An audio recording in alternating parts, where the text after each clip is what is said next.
got our guys now. Hey, how are you? Good to see you. Yes, scoot down with you guys. Where do you want me? Oh, you guys just start following in there. I'll get out of here. Just wherever. I'm gonna tell my sister that I'm gonna be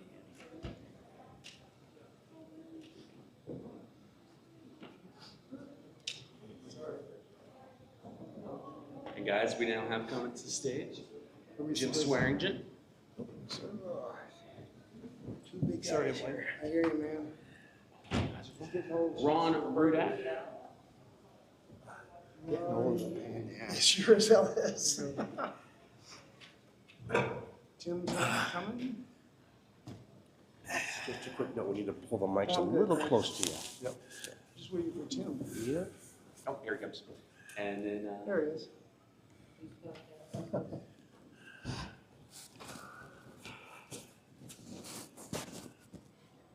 we got Tim Effler. Sure. And last but not least, Freddie Thumb. Ladies and gentlemen, Toy Royalty. All right, let's do it.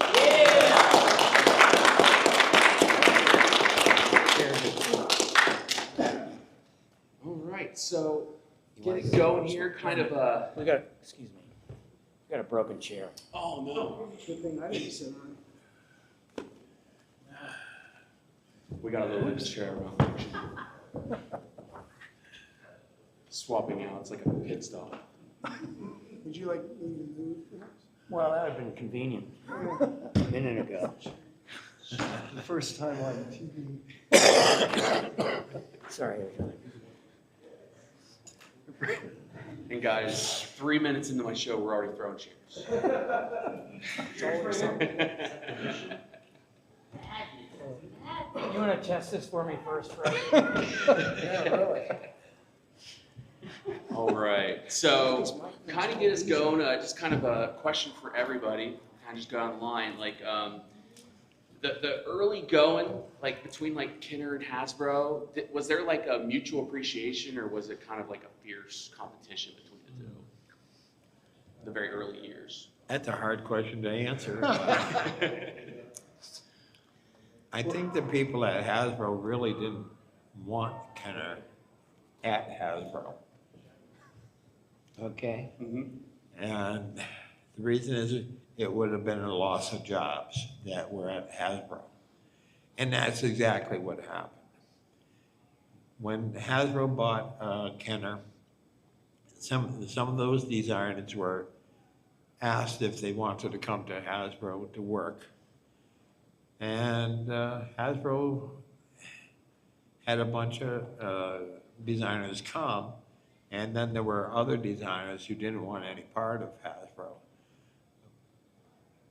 Yes. So in effect, a lot of us got laid off, you know, and I was one of them. But no, that was the only reason.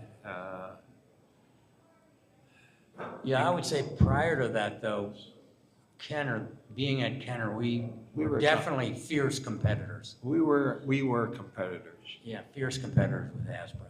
But we did work with you guys. I would, from my point of view, I worked not only in close proximity, but on projects together with a few guys from Hasbro that came to Cincinnati. After the merger you're talking about. I'm talking about before the merger. before? Before. Fierce competitors. Hasbro who? Yeah. Yeah. And at Kenner, they were always the big dog. We were, you know, they had G.I. Joe and, we were really trying to figure out how to, surpass G.I. Joe or at least match its success. That was a big challenge for us. Well, you guys had Star Wars, and you guys were doing great.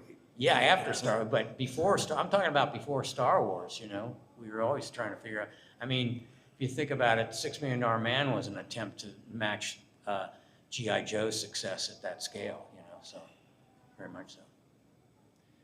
Well, the 3 3/4 came out, I think, after the Star Wars. Yes. But before that, there were all the 12-inch G.I. Joe right. figures. My entire childhood was all about my 12-inch G.I. Joe. The Sea Sled, putting on that scuba diving outfit, taking it off, putting it on, taking it off, putting it on 100 times. I mean, God, a 12-inch figure was awesome. And that, I guess I would transition to a nice transition to a nice transition. How did that like come into your mind to do that kind of like scale down of the GI Joe figure? Like when that Well, when it you came brought down, it back. it came down to because Kenner was doing so well with the Star Wars figures at that size that we decided to bring them down to, Joe's down to that size as well. Yeah, that was definitely my GI Joe. Was the smaller one. That was the ones that we had, and it was great because yeah, they were the same size as the Star Wars ones. So the GI Joes and Star Wars guys all got to go on the missions together and stuff. So that was fun. Now I'll kind of go down the line here. We'll start with Jim. When you were conceptualizing the 1978 Kenner toys, and you were like engineering the Millennium Falcon, what was the hardest part of translating George Lucas's vision into like a physical functional toy? Well, at first, it was getting information out of them. At the very beginning,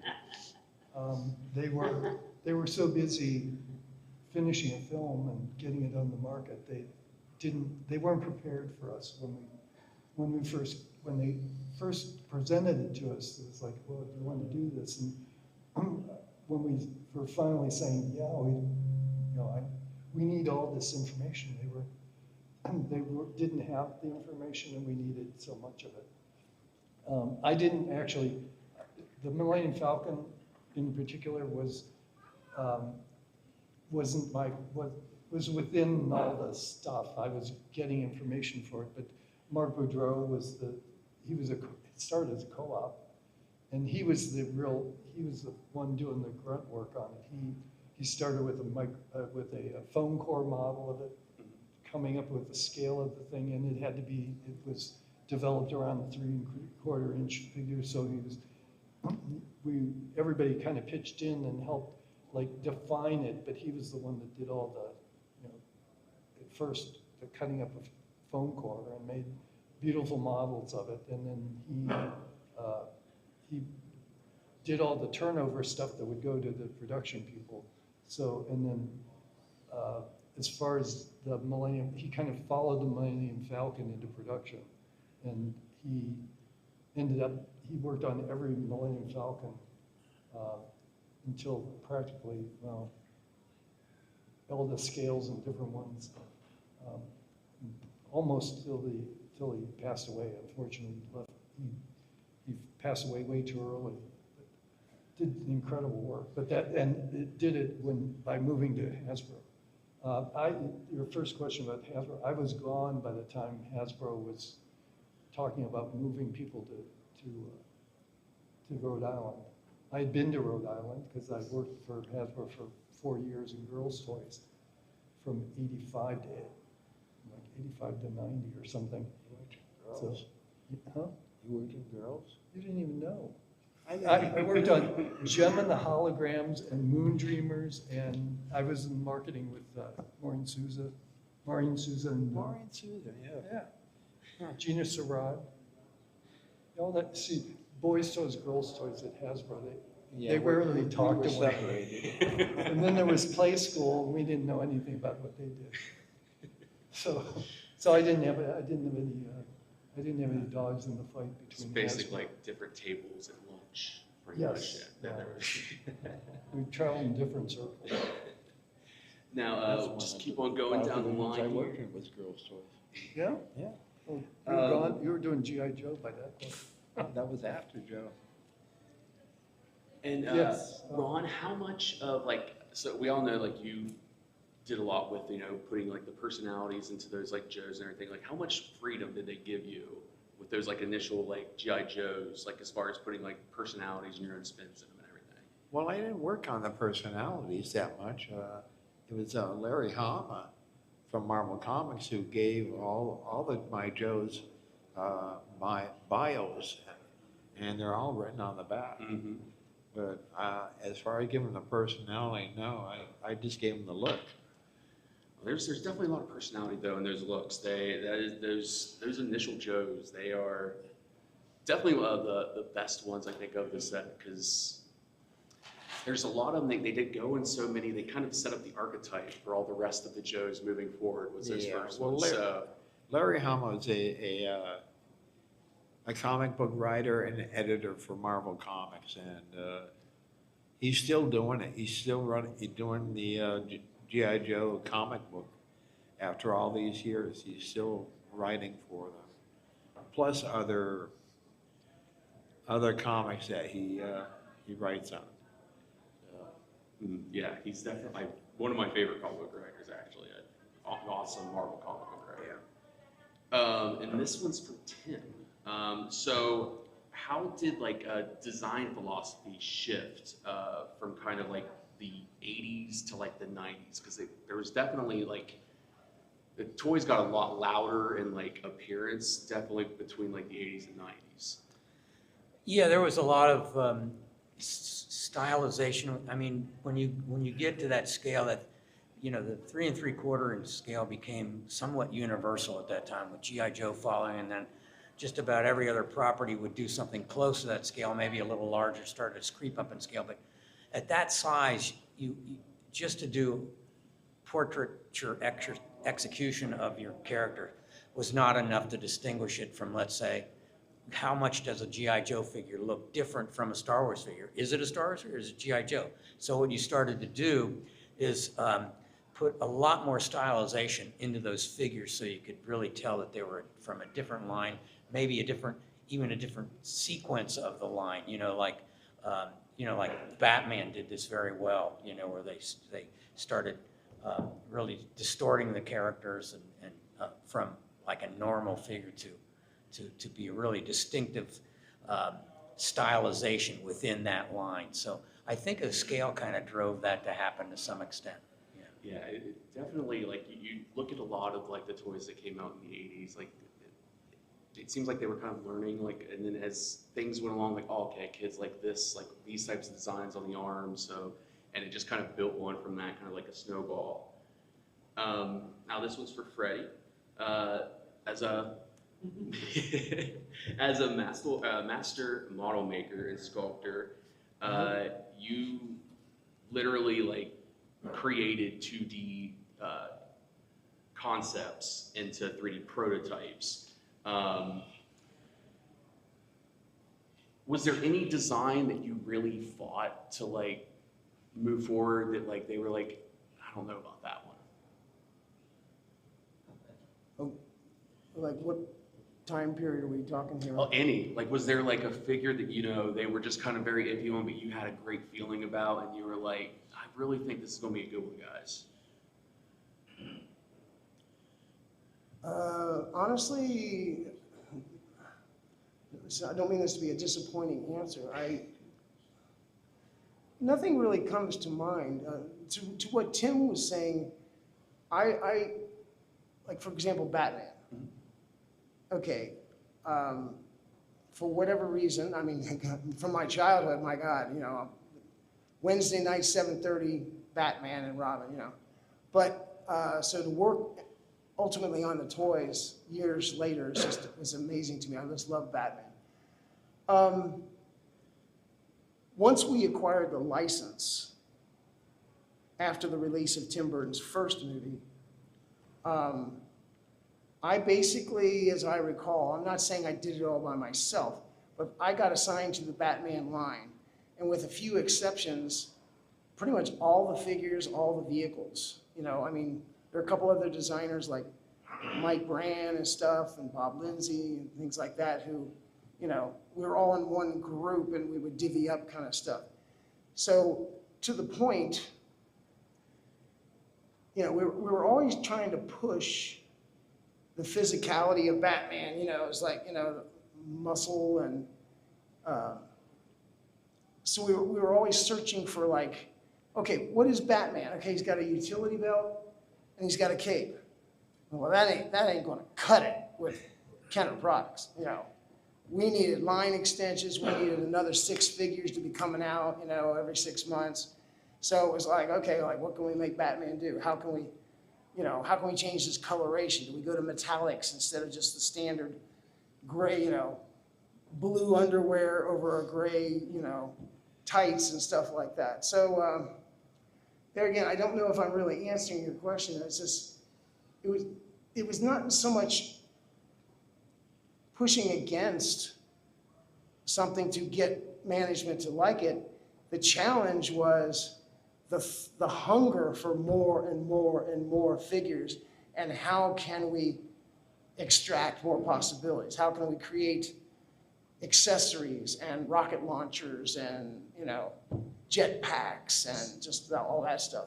That's where the challenge was, is constantly trying to wring everything out of the line, which eventually I think grew into like I want to say $400 million. Was that? The dark side over there would probably have a better idea, handle on what those numbers were. They're not here. But it was, you know, we were making incredible money at that time across that product line. I don't know if that answered your question, but. Yeah, that was great. This is kind of for everybody. How closely did you guys work with like marketing and stuff? Like when the first time you saw like, because I know just being a kid, like during the 90s and stuff, most of the time the commercial or the packaging is what got me to buy the toy. And so how much did you guys work with like marketing as far as like, because it seemed like to me always that it was one great big, like the figure worked well with how the box looked, like it all seemed to work. So was there ever like much of like them like stopping and like, hey, what are you guys working on? Like, and this, we can just go down the line here on this one. I'll speak up because I think, at least from my experience at Kenner and a little bit at Hasbro, the marketing people and design people worked in unison almost, because the marketing people, when the product was in line to head towards production, they would share ideas. Marketing people always thought they had more ideas than the designers, but Thank you for putting it that way. Yeah.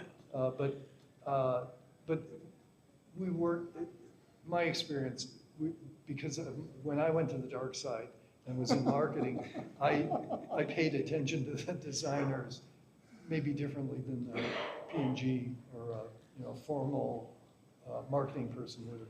But and Kenner moved away from that kind of more and more because the management changes and things tended to be get more formalized, more marketing driven than design, or the collaborations continued, but the marketing people, in my experience, got a little heavier handed than they might. Sure. And at Hasbro, I was there for 4 years. The marketing people and the design people were in the same building, so we were much closer than the district. At Kenner, we were floors apart. At Hasbro, we were in the same building for the most part, because the marketing people had the windowed offices in the front, and the designers had all the space in the back. Got all the perks. Yeah, but we had to go through the design department to get to the cafeteria. but we collaborated pretty well. But I think some of the ills of marketing changing at Kenner might have affected Hasbro. I left before that all happened. I went back to Kenner for a brief period, and then I was out the door in '92. So I wasn't in that Hasbro stuff. Well, I guess if I can just jump in for a second. I think everybody here has, I would say, production design experience. That was my focus. That was all Tom Osborne, who's an amazing and funny guy who just isn't with us here.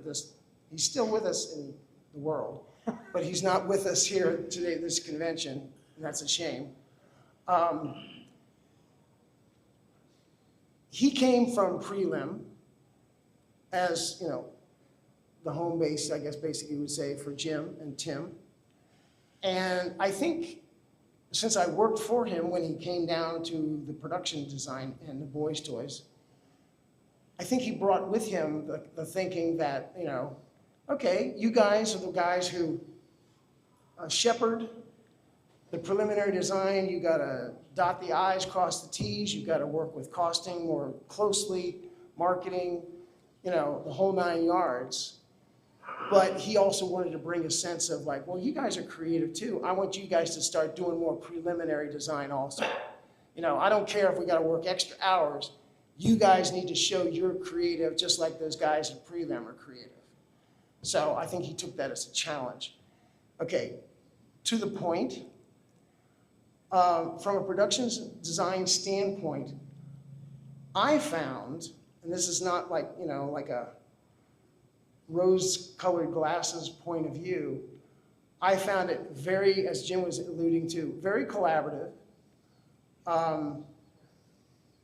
Sometimes it was kind of humorous when we were dealing with marketing, because marketing knew their craft, but they didn't necessarily understand how molds are made, how paint ops, you know. Sometimes, you know, I remember one for starting lineup,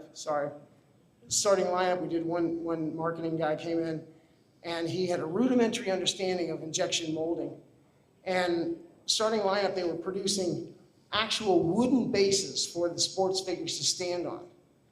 And we were looking for ways to cut cost. And so he was like, well, you got these bases made of wood. Why don't we hollow them out so the wall thickness is thinner, and that way it'll cost less to produce. So we had to explain to him that that was an additional operation to hog out the wood. You know, I found it quite humorous. Wow. So anyway, but we would work hand in hand, and with packaging, those guys would meet with us, and you know, and we would talk about how they were going to do the packaging. I felt they were very inclusive, and that we really did work pretty much as a team. You know, of course, each department has its own restrictions and parameters they got to work within, but it was really great. My sense of well, you asked about packaging, that's the original question. My sense was that really the design had very little input. You could have say some things and critique it, but very little input on exactly what that packaging is. That was all marketing controlled. The packaging department reported to marketing, so they were definitely under their control. We were not, so that was the difference. Yeah, I always wonder, because I was like, it always just kind of seemed like it all just worked together, so I wasn't sure. Yeah, so that was the talent of the packaging department did that. They might come through and ask you questions about stuff, and you would have, at turnover meetings, you'd find out what's the dimension of this, what's important to show on this character, or what part is important to present. So that was explained and presented to them, and they're aware of those nuances, but they in marketing really controlled the aesthetics of that packaging almost exclusively. Yeah, we worked hand in hand every day with them.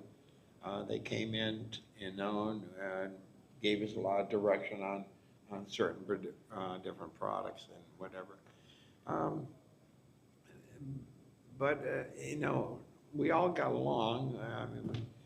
You know, working on Joe figures and things like that, I would do a number of sketches, and it would be marketing would come in and say, yeah, well, this goes here, this goes there, you know, and we would make up a figure based on that.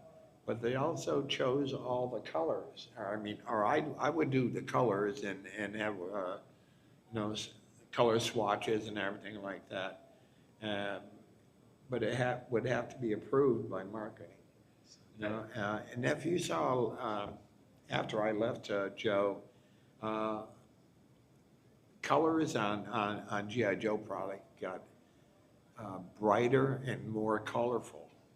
Well, I'm glad I didn't do that. And that's a marketing choice, because marketing at that time felt that I guess Ninja Turtles was doing so well in bright colors that we had to change the colors of the Joes. All right, and then kind of going down with one more thing for you guys. what would, just kind of starting here from Jim, going down to Freddie, what would you say be the toy you're most proud of? The X-Wing fighter. I wanted to be Luke Skywalker, even though I was 27 at the time. My 7-year-old self wanted to be Luke Skywalker. That's awesome. And you, Ron? For what What was your toy you were most proud of? toy I'm most proud of? I'm most proud of all the Joes I worked on and vehicles and all the graphics I did for those. Awesome. And you, Tim? I would say the Jurassic Park line that I was a champion of. It sounds like Monday morning quarterbacking. Who wouldn't do that? But there was so much resistance to doing that line for a lot of very good reasons. The fact that dinosaurs, anybody could do dinosaurs, and who are the heroes or no heroes. So there was a lot of management resistance to that, and I was really proud that I was able to shepherd that through and really make it happen. Awesome. And you, Freddie? Wow. I guess I find it very difficult to answer that question because, like I said, my experience comes most largely from the production end of it, is, shepherding it to production. I am very pleased with the ATST Scout Walker that you can come visit at my booth.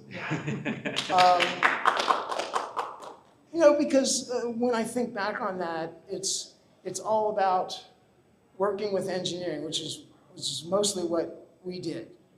And we had great engineers, but they had to be slapped around a little bit every once in a while. It was a friendly competition. But I think there was, for the most part, respect for each other's disciplines. Because if it was an engineer's choice, everything would be a square or whatever. Whatever's the most efficient and cost effective. So the Scout Walker, prelim, as I recall, handed over a very thorough, functioning walker. Mm-hmm. That's my recollection. And I took it from there. But there's all the travel involved, capturing that detail, getting figures to fit and stuff like that, traveling to the pattern vendor in Grand Rapids, Michigan, supervising that, making sure the detail was correct. So that's, all the little give and take that you must do to try to protect the aesthetic, while engineering is always coming up with different ways, like, does it really have to look like that? Because that's creating a mold problem for me, so I guess the Scout Walker. Awesome. Well, guys, I just want to thank you so much for being on the Khyber Council for this special ICCCon edition. Thank you guys for coming and watching. Ladies and gentlemen, toy royalty. Thank you.